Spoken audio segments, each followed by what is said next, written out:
Bienvenue dans notre étude de la 10e lettre de Paul aux Corinthiens. Dans les chapitres 8 et 9, Paul aborde le sujet de la gestion. La gestion des biens fait référence à fait de prendre soin de ce que l'on possède. La parole de Dieu nous dit que le bien-être spirituel d'une personne peut dépendre de sa fidélité ou de son infidélité dans la gestion des biens que Dieu lui a donnés.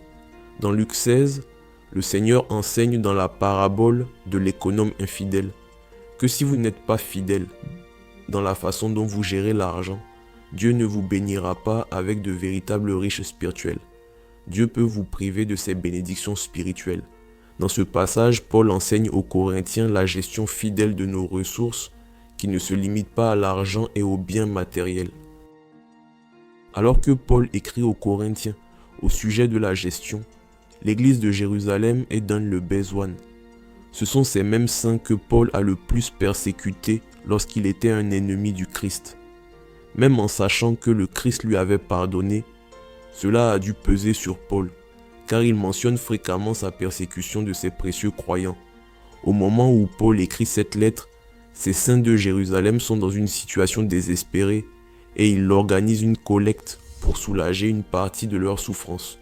Bien que Paul recherche d'abord les Juifs dans tous les endroits où il exerce son ministère, son objectif principal est d'édifier le royaume de Dieu parmi les païens, dans tout l'Empire romain et au-delà.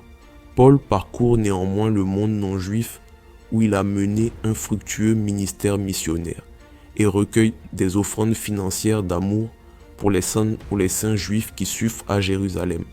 Paul veut bénir les Corinthiens en leur donnant l'occasion de participer à cette campagne de dons. Dans 2 Corinthiens 8 et 9, Paul donne ses instructions concernant cette collecte. Maintenant, prêtez attention à certaines des tactiques que Paul utilise pour convaincre les croyants de Corinthe de prendre part à cette grande cause. Quand Paul écrit aux Corinthiens depuis Philippe, il loue la générosité et le don sacrificiel des congrégations de Philippe. Paul dit dans 8:1 à 5, « Par ailleurs, frères et sœurs, nous vous faisons connaître la grâce que Dieu a accordée aux églises de la Macédoine, au milieu même de la grande épreuve de leur souffrance. Leur joie débordante et leur pauvreté profonde les ont conduits à faire preuve d'une très grande générosité. Je l'atteste, ils ont donné volontairement selon leurs moyens, et même au-delà de leurs moyens. Et c'est avec beaucoup d'insistance qu'ils nous ont demandé la grâce de prendre part à ce service en faveur des saints. Ils ont fait plus que ce que nous espérions, car ils se sont d'abord donnés eux-mêmes au Seigneur, puis à nous, par la volonté de Dieu. » Nous observons ici la sincérité des dons des croyants de Philippe. Paul dit en 8:5, « Car ils se sont d'abord donnés eux-mêmes au Seigneur, puis à nous, par la volonté de Dieu. » Paul n'accepte pas les offrandes des gens à moine qu'elle ne répond à cette condition préalable. Il s'était d'abord donné à Dieu, puis à lui afin de promouvoir la volonté et l'œuvre de Dieu. Ils font également part de leurs propres désirs, implorant le privilège de le faire. Cela semble important pour Paul. Paul ne souhaite pas contraindre les gens à la générosité par la corruption ou les menaces. Un cœur volontaire et joyeux est important pour Paul. Il dit que le don doit toujours être une offrande volontaire. Dieu aime celui qui donne avec joie et non celui qui donne à contre-cœur. Il donne généreusement, ce qui nous aide à mieux comprendre certains principes de leur intendance. Paul dit en 8:2 que dans une grande épreuve d'affliction, leur abondance de joie et leur profonde pauvreté ont débordé dans la richesse de leur libéralité. Ces personnes ne donnent pas de leur abondance, elles donnent de leur extrême pauvreté à un moment de grande épreuve. N'oubliez jamais ceci, les donateurs donnent même lorsqu'ils n'ont rien, les preneurs prennent même lorsqu'ils ont une grande abondance. Cela soulève la question de la capacité de leurs dons. Paul le mentionne au verset 3 lorsqu'il dit qu'ils ont donné selon leurs moyens et au-delà de leurs moyens. Paul dit que les dons des Philippiens sont basés sur ce qu'ils ont et non sur ce qu'ils n'ont pas. Souvent, lorsque nous pensons à donner, nous pensons de manière irréaliste. Si j'avais beaucoup d'argent, je donnerais beaucoup d'argent au Seigneur. Mais voyez-vous, votre gestion ne repose pas sur ce que vous n'avez pas. Votre gestion repose sur ce que vous avez. Nous avons tous quelque chose à offrir au Seigneur pour participer à ses réalisations et prendre part à son œuvre. La qualité de votre don ne dépend pas de la quantité de ressources dont vous disposez. Elle dépend de votre volonté de contribuer à la mesure de vos moyens. Les Philippiens donnent au-delà de ce qu'ils peuvent donner. C'est pourquoi Paul dit au début de ces 2 chapitres, « Je veux vous parler de la grâce du don des Philippiens. Ce n'est pas ce que vous accomplissez ou obtenez ou réalisez. C'est ce qui est possible parce que la grâce de Dieu est dans votre vie. Vous pouvez prouver la grâce de Dieu dans le domaine du don. C'est ce que Paul appelle la grâce du don. » Puis dans 2 Corinthiens 8, 6 à 8, Paul fait entrer les Corinthiens eux-mêmes en scène, en établissant ses louanges pour les Philippiens, comme un exemple à suivre pour eux, en disant « Nous avons donc encouragé Tite à parachever, chez vous aussi, ce geste de générosité, comme il l'avait d'ailleurs commencé. De votre côté, vous avez tout en abondance, la foi, la parole, la connaissance, le zèle à tout point de vue et l'amour pour nous. Faites en sorte que la même abondance se manifeste dans cet acte de grâce. Je ne dis pas cela pour donner un ordre, mais pour éprouver la sincérité de votre amour par l'exemple du zèle des autres. » Ces croyants excellent à bien des égards, mais ils manquent de générosité dans le domaine des dons. Paul fonde ses encouragements sur cette belle déclaration en 2 Corinthiens 8, 9 à 10 en disant « En effet, vous connaissez la grâce de notre Seigneur Jésus-Christ. Pour vous, il s'est fait pauvre alors qu'il était riche, afin que par sa pauvreté, vous soyez enrichis. C'est un avis que je donne à ce sujet, et c'est ce qui vous convient, puisque dès l'année dernière, vous avez été les premiers non seulement à faire une collecte, mais aussi à la vouloir. » Ici, Paul désigne la personne la plus riche à laquelle il puisse penser, le Fils de Dieu. Il avait tout, mais il a tout abandonné pour ceux qu'il aimait. Il n'a rien retenu. On ne peut pas faire plus généreux que cela. Dans 2 Corinthiens 9, 6 à 9, Paul le répète, « Dans le royaume de Dieu, ce n'est pas la quantité de ce que vous donnez qui compte, mais le cœur qui se cache derrière votre don. Dieu voit et récompense la générosité. Les donateurs donnent, même lorsqu'ils n'ont rien. » Ceci nous amène à un deuxième point que nous voyons dans ce passage.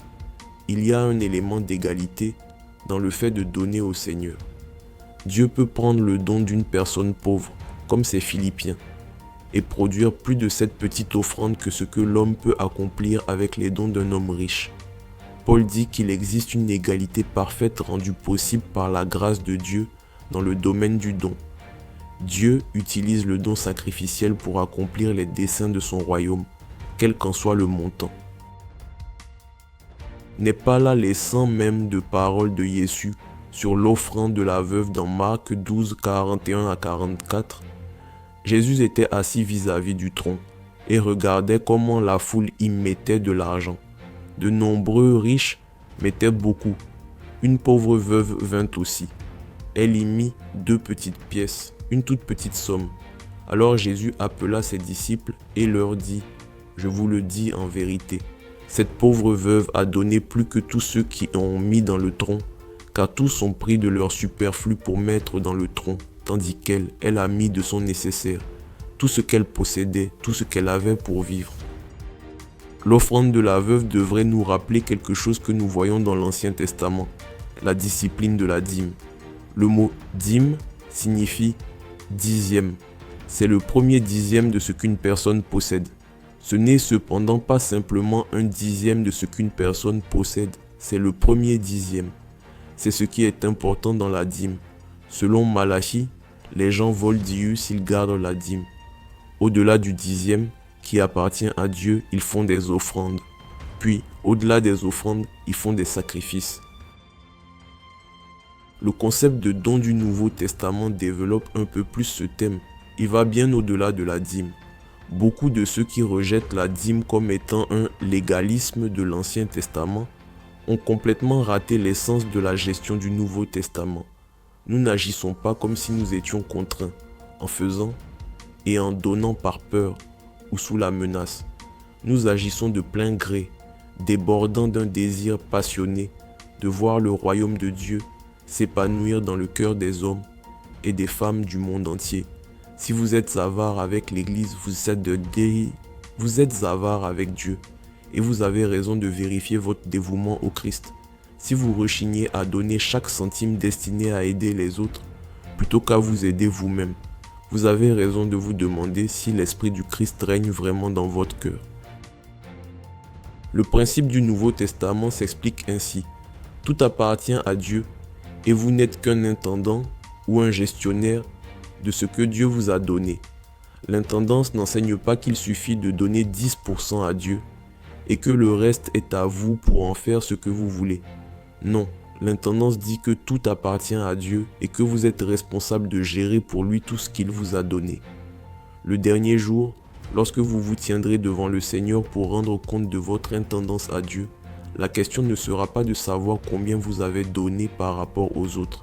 Ce sera de savoir avec quelle générosité, avec quel empressement et avec quelle abondance vous avez donné.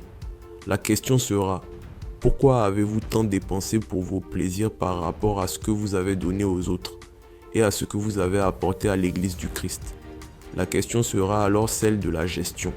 Comment avez-vous géré ce qu'il vous a confié pour la gloire de Dieu? Ce n'est pas une menace ou quelque chose à craindre, mais un thermomètre de votre santé spirituelle.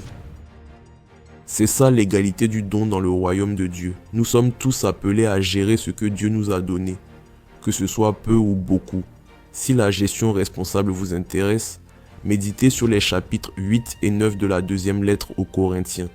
Vous découvrirez que ces deux chapitres sont parmi les plus magnifiques de toute la parole de Dieu sur le sujet de la gestion responsable. Paul dit: si vous, Corinthiens, voulez participer à l'œuvre de Dieu, voici les principes de gestion responsable qui vous montreront comment devenir des gestionnaires fidèles. Pour conclure, nous devons nous demander: et vous, qu'en est-il? Réalisez-vous que tout ce que vous possédez appartient à Dieu et qu'il vous a demandé d'en être un bon intendant? Donnez-vous avec joie à l'œuvre de Dieu, donnez-vous avec abnégation, soyez fidèles avec ce que vous avez et Dieu vous bénira, telle est sa promesse. Étudiez la parole de Dieu car elle vous apprendra à être fidèle avec tout ce qu'il vous a donné.